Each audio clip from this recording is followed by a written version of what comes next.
హైదరాబాద్ లో జరగబోయే మనీ మంత్ర money manifestation classes కి ఇప్పుడే కాల్ చేసి రిజిస్టర్ అవ్వండి.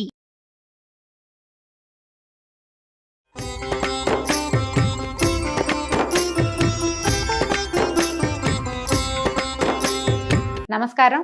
విష్ణు పురాణం తరువాయి భాగంలోకి వచ్చాం.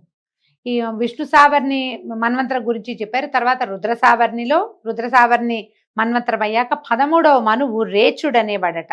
అందులో సుత్రాముడేమో ఇంద్రుడిగా ఉన్నాడు. ధర్మ సుధర్మాదులు దేవగణాలుగా, నిర్మోహకాదులు సప్తర్షులుగా, ఆదిత్యాదులు మనునందనులు ప్రభువులుగా, 14వ మన్వంతరం మందు సూచి అనేవాడు ఇంద్రుడు. ఈ విధంగా ఈ మనువులంతా ఈ ఇంద్రాదులు బ్రహ్మ యొక్క పగటి సమయంలో బాసిల్లుతూ ఉంటారు. 4 యుగాలు చెల్లగా ఇతర వేదాలు ప్రమాద స్థితిలో ఉండగా సప్తర్షులు వచ్చి వేదాంగాలను ప్రతిష్ఠించి సక్రమంగా నడిపిస్తారు. ఇట్లా చతుర్దశ మన్వంతరాలు, 14 మన్వంతరాలు, మనువుల సంధికాలాలు 1000 దివ్యయుగాలు. బ్రహ్మకి ఒక పగలైనట్టు లెక్కట. దీంతో ఇదే ప్రమాణంతో రాత్రి కూడా నడుస్తుంది. అప్పుడు పరమేశ్వరుడు బ్రహ్మరూపధరుడై జలధి యందు శేషశయ్యపై నిజమాయా మోహంతో సమస్త భూతాలను తనలోకి గ్రహించి యోగ నిద్రాముద్రితుడై ప్రభాత సమయం కాగానే మేల్కొని రాజసగుణంతో మళ్ళీ సృష్టి చేస్తాడు. మళ్ళీ మనువులు, మనుతనయులు, ఇంద్రాదులు, దేవతలు, ఈ విధంగా శ్రీహరి సాత్విక గుణ ప్రభావంతో జగాలని పరిపాలిస్తాడు. కృతయుగంలో శ్రీహరి కపిలాదుల రూపాలు ధరించి జీవలోకానికి జ్ఞానోపదేశం చేయటం, త్రేతాయుగంలో చక్రవర్తి రూపాలలో దుష్ట శిక్షణ శిష్టరక్షణ చేసి ధర్మాన్ని పరిపాలించటం, ద్వాపర యుగంలో వేదవ్యాసుడై వేదాల వ్యాప్తిని కలిగించటం చేయడం పనిగా ఉండి కలియుగంలో కలికి అయి వేదశాస్త్ర మార్గాలకి ఆపదరానేకుండా కాపాడతాడు. ఇట్లాగా భూత భవిష్యద్వర్తమాన కాలాత్ముడైన ఆ దేవుని అధీనమై ప్రపంచము విస్తరిల్లుతూ ఉంటుంది. ప్రతిసారి ఈ 4 రౌండ్లు తిరుగుతూనే ఉంటాయి.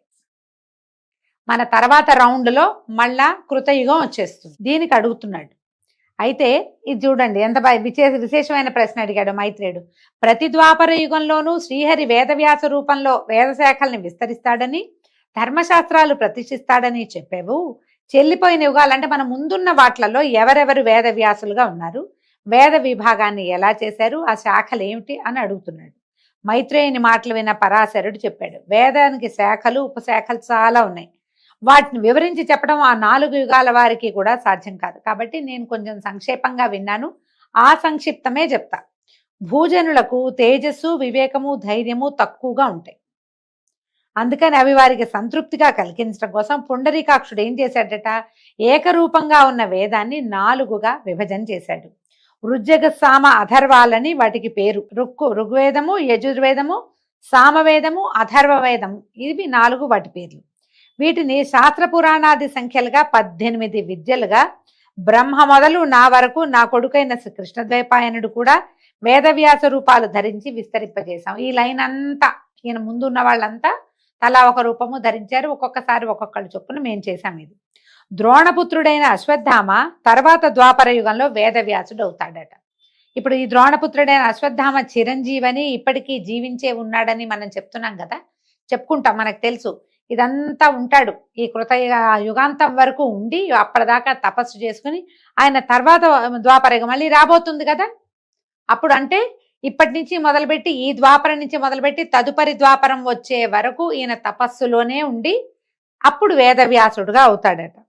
ఇలాగా ఆయా మన్వంతరాల్లోనూ ఒక్కొక్కడు వైష్ణవాంశతోటి వేదవ్యాసుడై వేదాలను ఉద్ధరిస్తారు. నా కొడుకు కృష్ణద్వైపాయనుడు వైష్ణవ మహిమతో విరాజుల్లెత్తుండేవాడు. కాకపోతే ఇలాంటి కవిత్వ మహిమ అతనికి ఎట్లా వస్తుంది?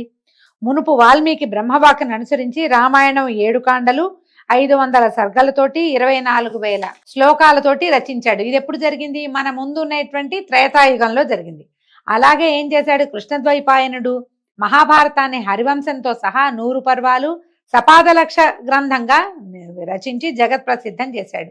అలాగ వేదవ్యాస వాల్మీకులు ఆది కవులు అయ్యారు. ముందేమో ఆదికవి వాల్మీకి అయితే ఇప్పుడు ఆదికవి వ్యాసుడు అనమాట. కృష్ణద్వైపాయనుడు ఏం చేశాడు? బ్రహ్మ నియోగంతో వేదాన్ని 4 భాగాలుగా చేసి ఋగ్వేదం పైలుడు, యజుర్వేదం వైశంపాయనుడు, సామవేదం జైమిని, అధర్వణ వేదం సుమంతుడు, పురాణ ఇతిహాసాలని రోమహర్షణ నందనుడైనటువంటి సూతుడు పఠించేలాగా నియమించాడు. వాళ్ళు వారి ప్రశిష్యుల చేత వాటిని చదివించక వారి పేరున 1000 శాఖలుగా ఇవి విస్తరించినాయట. పైలుడు ఏం చేశాడు, ఋగ్వేదాన్ని బోధాయనుడు మొదలైన శిష్యులతోటి చదివిస్తే వారి చేత అది సమగ్ర శాఖలుగా అయ్యింది. వైశంపాయనుడు ఋగ్వేదాన్ని 27 శాఖలుగా చేసి శిష్యులతో చదివిస్తే వాళ్ళు వాళ్ళ శిష్యులకి అనువైనట్టుగా పలు శాఖలుగా విస్తరించారు. వైశంపాయన శిష్యుల్లో ముఖ్యంగా చెప్పదగిన వాడు బ్రహ్మరాత ముని కుమారుడైనటువంటి యాజ్ఞవల్క్యుడు. విశిష్టమైన తపశక్తి కలిగినటువంటి బ్రహ్మణ్యుడు. ఆ విధంగా అతను గురుదేవుని దయకి ప్రేమకి పాత్రుడయ్యాడు. ఒకసారి యాజ్ఞవల్క్యుడు ఏం చేశాడట, వేదార్థ విచారణ జరుగుతుంటే అక్కడున్న మునులందరూ వినేటట్టుగా బిగ్గరగా చెప్పేట, 7 రాత్రులలో మా గురువు బ్రహ్మహత్య చేస్తాడు, దానివల్ల అతనికి వచ్చేటువంటి బ్రహ్మహత్యా పాతకాన్ని నేను పోగొడతాను, నాకు అలాంటి మహిమ కలిగిన వాడని నేను అని ఘోషణగా పెద్దగా చెప్పాడట. ఆ మాటలు విని శిష్యుల వల్ల విన్నటువంటి వైశంపాయనుడు కోపం వచ్చినా కూడా నా మీద ఇతనికి ఎంతో భక్తిని శాంతించాడు. తర్వాత వేదాధ్యయనం యథాప్రకారం చేయిస్తూ వాని పెడసర్పం మాటలకు ఓరలేక ఒకసారి తన్నాడట. తన్నేసరికల్లా తన్ని ఇప్పుడు బ్రహ్మజ్ఞానం కలిగిన వాడిని తంతే అది కూడా బ్రహ్మహత్యా పాతకమే అవుతుంది, ఆ పాపం ఎలా పోతుందో చూడండి అని శిష్యులతో అనగా, అప్పుడు యాజ్ఞవల్క్యుడు అది పోగొట్టే శక్తి కలిగిన వాడిని నేనే, మీరు అలాంటి శక్తి కలిగిన వారా అని అనగా వైశంపాయనుడు కోపించి, ఏరా నా ముందు బ్రాహ్మణ నింద చేస్తున్నావా, ఏమిట్రా నీ గర్వం, నిన్ను చూస్తే కోపంగా ఉంది నాకు, నా ముందు ఉండకు, ఇప్పటి వరకు నేను చెప్పిన వేదమంతా ఇక్కడ కక్కి అంటే ఇక్కడ వామిట్ చేసుకుని వెళ్ళమన్నాడు, కక్కిపో అంటే యాజ్ఞవల్క్యుడు పాదాభివందనం చేసి, మీ యందు నేనెంత భక్తి కలిగిన వాడనో మీకు తెలుసు, నా మాట నా భక్తికి రూపం, అది గర్వం కాదు, క్షమించండి అన్నాడు. అయినా సరే ఆయన ఒప్పుకోలేదట వైశంపాయనుడు. దాంతో యాజ్ఞవల్క్యుడు ఏం చేశాడట, రక్తపు వాంతి చేసుకున్నాడు. మొత్తం తను చదువుకున్న వేదం అంతా కంఠంలో నుంచి బయటికి తప్పించేసి, నాభి దగ్గర ఉందట వేదం, ఇది మొత్తం బయటికి తెచ్చేసాడు.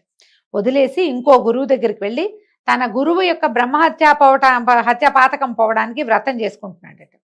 అయితే ఏమైంది, యాజ్ఞవల్క్యుడు కక్కిస్తున్నటువంటి ఈ రక్తం రూపంలో ఉన్న వేదాన్ని తిత్తిరి పక్షులు తినేసాయట. తింటే ఆ శాఖలకి తిత్తిరులు అనే పేరు వచ్చింది. అయితే యాజ్ఞవల్క్యుడే తిత్తిరి పక్షిగా ఈ వేదం కక్కినట్టు, అదే తైతీరియంగా పేరున్నట్టు కూడా ఒక ప్రసిద్ధమైన కథ ఉందట. తిత్తిరి పక్షులు మింగితే ఇవి ఎట్లా బయటకు వచ్చినాయి అనేది కూడా మనం ప్రత్యేకంగా చెప్పుకోవాలి. ఇంకొక చోట ఎక్కడో మనకి ఇది కనపడుతుంది. దాంట్లో నుంచి వచ్చిందే తైతీరియోపనిషత్తు అని చాలా ప్రత్యేకమైన ఉపనిషత్తు కూడా ఉంది. తర్వాత యాజ్ఞవల్క్యుడు గురుని దోషం పోగొట్టి నిర్దిష్టమైన బుద్ధితో ప్రాణాయామం పాటిస్తూ తపశ్శక్తితో మహిమాత్ముడయ్యాడు. సకల వేదమయుడైనటువంటి సూర్యదేవుణ్ణి ఆరాధిస్తూ ఉండేవాడు. అప్పుడు ఏం చేశాడట, సూర్యుడు ఈ గుర్రం రూపంతో వచ్చి వరం కోరుకో నాయన అని యాజ్ఞవల్క్యుడిని అడిగితే, దేవా నా గురువెరగని యజుర్వేదాన్ని నాకు ప్రసాదించు అని అడిగితే సూర్యుడు కరుణతోటి శుక్ల యజుర్వేదాన్ని అతనికి తెలియజేశాడట. ఆ శుక్ల యజుర్వేదము 15 శాఖలయ్యి వాజి శాఖలుగా ప్రసిద్ధమైందిట. కణ్వాది మునులు ఆ వాజి శాఖల్ని అధ్యయనం చేశారు. జైమిని ముని తను నేర్చిన సామవేదం బహుశాఖలుగా చేసి శిష్యులతో చదివించాడు. అధర్వణ వేదాన్ని సుమంతుడు బహుసంహితలుగా రచించి తన శిష్యులతోటి ఆ వేదాన్ని ముక్కలు చేశాడనమాట. ఆయన వేరువేరు శిష్యులకి ఒక్కొక్క భాగాన్ని నేర్పించాడు. వేదవ్యాస శిష్యుడైనటువంటి సూతుడు పురాణాలని ఆఖ్యాన ఉపాఖ్యానాలతో తన శిష్యులైనటువంటి సుమతి, అగ్నివర్ణుడు, మిత్రుడు, శంఖపాలుడు, కృతవర్ణుడు, సావర్ణి అనే 6గురితోటి చదివించాడు. సూత మహాముని వల్లే మనకి ఈ పురాణాలన్నీ బయటకు వచ్చినాయి. ఆయన శిష్యులకి చెప్తే శిష్యులు తమ ప్రశిష్యులకి అట్లా క్రమంగా వాళ్ళ శిష్యులకి అట్లా ఒకళ్ళ నోటి నుంచి ఒకళ్ళ నోటికి వచ్చి ఈ పురాణాలన్నీ రకరకాల ముక్కలుగా కొన్ని అటు ఇటు కలిసినట్టుగా కూడా కనపడతాయి. అవి బయటకు వచ్చినాయి అన్నమాట. బ్రహ్మాండము, వామనము, గారుడము, స్కందము, కూర్మము, భాగవతము, ఆగ్నేయము, మాత్స్యము, లైంగము, మార్కండేయము, కూర్మము, వైష్ణవము, శైవము, నారదీయము, భవిష్యత్ బ్రహ్మవైవర్త వారాహములని పురాణాలు 18. మనం మొట్టమొదటి చెప్పుకున్నాం. అనాపలింగ కూస్కాని పురాణాన్ని పృథక్ అని ఆ శ్లోకం ప్రకారమే చెప్తున్నారు. ఇవి సర్గ, ప్రతిసర్గ, వంశ, మన్వంతర, వంశాభిచరితాలనే 5 లక్షణాలు కలిగి ఉంటాయి. ఇప్పుడు నేను నీకు చెప్తోంది వైష్ణవ పురాణం. ఇది వేద సమ్మతమైనది. సకల భువన స్థితిగతులకు ఆధారభూతుడైన విష్ణుదేవునికి సంబంధించింది. సర్వలోక సమ్మాన్యము. వేదాలు 4, వేదాంగాలు 6. వేదాలకి అంగాలు ఉన్నాయండి. ఇవేమేమిటి? శిక్ష, వ్యాకరణము, ఛందస్సు, నిరుక్తము, జ్యోతిష్యము, కల్పము అని వీటికి వ్యవహారం. మనం వ్యాకరణం అంటే గ్రామర్ అని చెప్తాను చూడండి, వేదాంగం అది. అయితే జ్యోతిష్యం కూడా వేదాంగమే. కాబట్టి తప్పకుండా జ్యోతిష్యం నమ్మవలసిందే, అయితే అది పూర్తిగా అవదు అని ఒక చెప్తారు కొంతవరకు. కానీ జ్యోతిషం తప్పకుండా వేదాంగం కాబట్టి దాన్ని గౌరవించి తీరాలి. ఈ 6 కూడా ఏంటంటే, ఈ 6 మీమాంస, న్యాయశాస్త్రము, ధర్మశాస్త్రము, పురాణాలు కలిపి చతుర్దశ విద్యలయ్యాయిట. ఇలాగే ఆయుర్వేదము, ధనుర్వేదము, నీతి శాస్త్రము, అర్థశాస్త్రము కలిపి చతుర్దశ విద్యలయ్యాయని కూడా ఒక నిర్ణయం చెప్పబడుతుంది. ఇవి ఎవరు చెప్పాలి అంటే బ్రహ్మర్షులు, దేవర్షులు, రాజర్షులు వీటిని చెప్పడానికి అర్హత కలిగిన వారు ఉన్నారు. సరే, బాగుంది, ఇవి చాలా విశేషంగా ఉంది. ఇంకా ఏమిటి, ఇంకేమేమి ఉన్నాయి అని అడిగితే అప్పుడు చెప్తున్నాడు అనమాట. ఇంకేమనంటే ప్రతి వాళ్ళు, ప్రతి జీవుడు కూడా కర్మబంధానికి కట్టుబడి మనం యముడి దగ్గర వివిధ శిక్షలు పొందుతూ ఉంటారు. ఆ యాతన రాని విధి, యమయాతనలు, నరక బాధలు లేని విధి ఏదైనా ఉన్నదా అని అడిగితే ఇప్పుడు చెప్తున్నారనమాట. ఒకప్పుడు కాళింగుడు అనే ముని నన్ను సేవిస్తూ ఉండేవాడు. అతని వినయము విధేయతలకి నేను సంతృప్తినుంది. మంత్రోదకంతో శిరస్సు స్పృశించి పూర్వజన్మ స్మృతిని కలిగించాను వాడికి. అప్పుడు ఆ కాళింగుడు నువ్వు అడిగినట్టే అడిగాడు. అతనికి ఏం చెప్పాను ఇప్పుడు నీకు చెప్తున్నాను అన్నాడు. పూర్వము నకులుడనే ముని నరకయాతనలతోటి సతమతమవుతున్న ప్రాణులన్నీ చూసి విచారించి సత్యలోకానికి వెళ్ళి జీవుల కర్మబంధ విషయం అడిగితే ఇప్పుడు పితామహుడు ఇట్లా చెప్పాడు. ఆ విషయం ఏంటంటే యమకింకర సంవాదం అట. యముడు కింకరుడు ఏం మాట్లాడుకున్నారో అది బ్రహ్మదేవుడు నకులుడనే మునికి చెప్తే అది నేను అతనికి కాళింగుడు అనే మునికి చెప్పాను, అదే నీకు చెప్తున్నాను అన్నాడు. ఎన్ని నోర్లు మారిందో చూడండి ఈ విషయం. తప్పప్పులని నిర్ణయించి ప్రాణుల ఆయు పరిమాణాన్ని అనుసరించి తీసుకురావడానికి పాశహస్తులైన కింకర్లు బయలుదేరగా వాళ్లలో నాయకుడైనటువంటి కింకరుణ్ణి లోపలికి పిలిచి యముడు ఇట్టా చెప్పాడట. భూమిలో విష్ణు భక్తులైన వాళ్ళ గృహాలకి వెళ్ళకండి. వైష్ణవులు పావన జీవులు, వారికి ఏ పాపము అంటదు కనుక వాళ్ళు సర్వులకి మాన్యులు.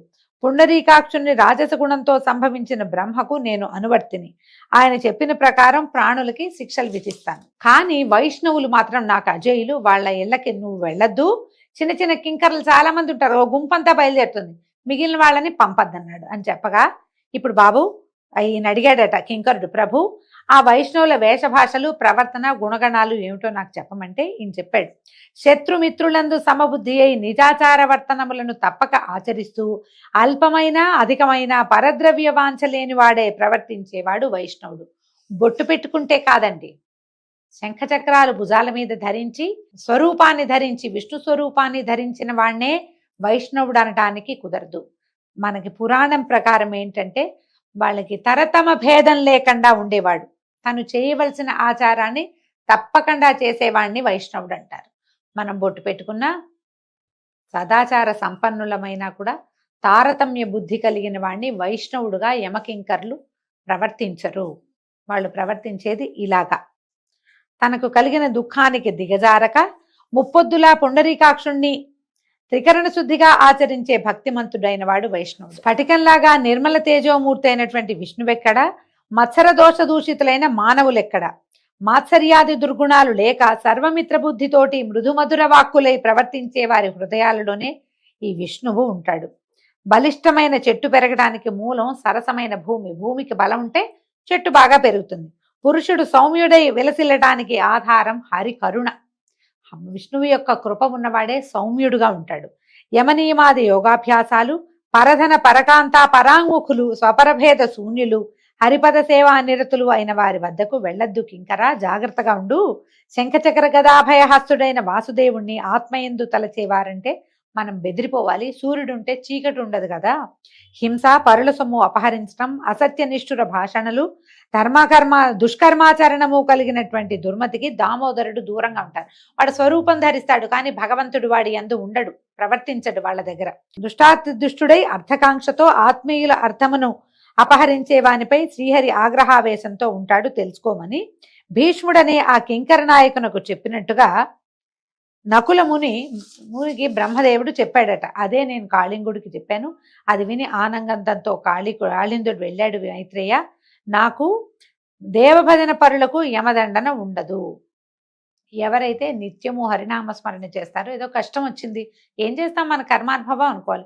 సుఖం వచ్చింది నా వల్లే వచ్చింది, నేనే చేశా, నా వల్లే కుదిరింది, నేను నిన్న పూజ చేశాను కాబట్టి ఇవాళ బాగా జరిగింది, ఇలాంటి భావాలు కలిగి ఉండకూడదు.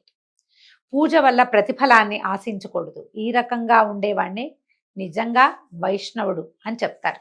అని చెప్పగా ఇప్పుడు మైత్రేయుడు అడుగుతున్నాడట, సంసారాన్ని జయించాలనే సంకల్పంతో దేవారాధన తత్పరులైనటువంటి వాళ్ళు ఎలాంటి ఫలితాన్ని పొందుతారు అంటే, ఇప్పుడు ఈయన చెప్తున్నాడు అనమాట. చాలా మంచి ప్రశ్న వేశావు. సగరుడనే ఇక్ష్వాక చక్రవర్తి ఇలాగే అడిగితే ఔరుడనే మునివర్యుడు చెప్పాడు.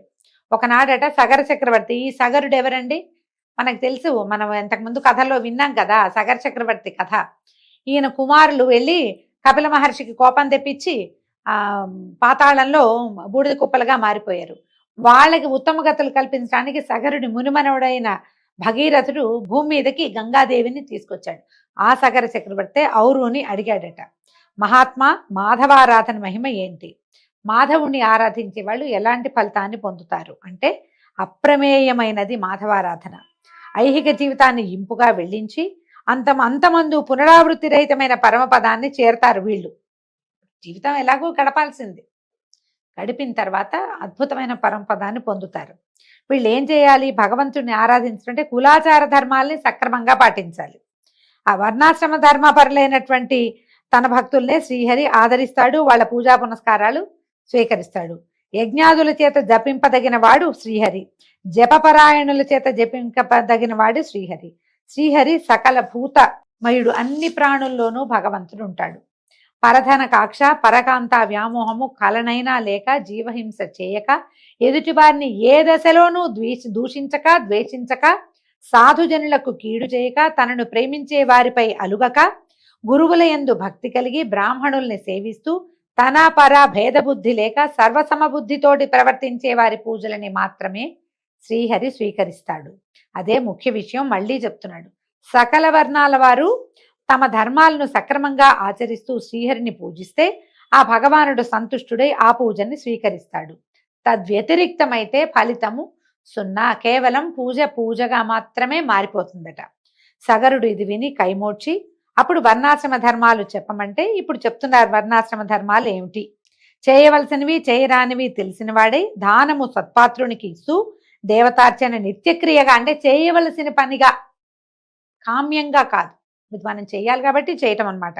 భూతదయ కలిగిన వాడే అగ్నిహోమాదులు నిర్వర్తిస్తూ, వేదాధ్యయనము విడువక, కుటుంబ పోషణకై ధనకాంక్షతో యజ్ఞం చేయటము, జీతం పుచ్చుకుంటూ వేదం చెప్పటము అనేవి చేయకుండా, స్వవృత్తితో ఆర్జించిన వారి నుంచి విప్రుని వల్లనైనా సరే ధనం స్వీకరిస్తూ, సాధ్యమైనంత వరకు అన్ని ప్రాణులకు మంచిని చేయువాడై, రత్నాన్ని రాతిని సమమైన దృష్టితో చూస్తూ, ఋతుకాలమునందే ధర్మపత్తితో సమాగమం చేసే ధర్మబుద్ధి కలిగిన వాడు బ్రాహ్మణుడు. బ్రాహ్మణం యొక్క వర్ణం యొక్క ధర్మం ఈ పైన చెప్పబడినవేనట. అయితే క్షత్రియులకు కూడా ఒక ప్రత్యేక ధర్మం చెప్పారండి. యజ్ఞం చేయటం, వేదాధ్యయనం, దానం చేయటం, ధర్మంగా ప్రవర్తించటం, బ్రాహ్మణ భక్త కలిగి దుష్ట శిక్షణ శిష్టరక్షణ చేస్తూ, తన ఏలుబడిలో ఉన్న ప్రజలను తన పిల్లల్లాగా పోషిస్తూ, శాస్త్ర విజ్ఞానం కలిగి ధర్మార్థ కామాలని సక్రమంగా సాధిస్తూ ఉండటమే క్షత్రియ ధర్మం. రాజు అయిన వాడు ఇలా చేయాలట. తర్వాత బ్రాహ్మణ క్షత్రియ గౌరవము, వేదాధ్యయనము, సత్పాత్ర దానము, స్వకులాచార పాలన, పరధనాశ లేకుండటము, నిత్య నైమిత్తిక క్రియలను సక్రమంగా చేస్తూ ఉండటము, క్రయ విక్రయాలలో నిర్మల మనస్కుడై ప్రవర్తించటము, ధర్మ పద్ధతిలో అర్థాన్ని కూడబెడుతూ కృషి, వాణిజ్యము, పశుపాలన చేస్తూ ఉండటము వైశ్య ధర్మం. ఆ కాలంలో ఇలాంటి ధర్మాచరణే ఉండేదట.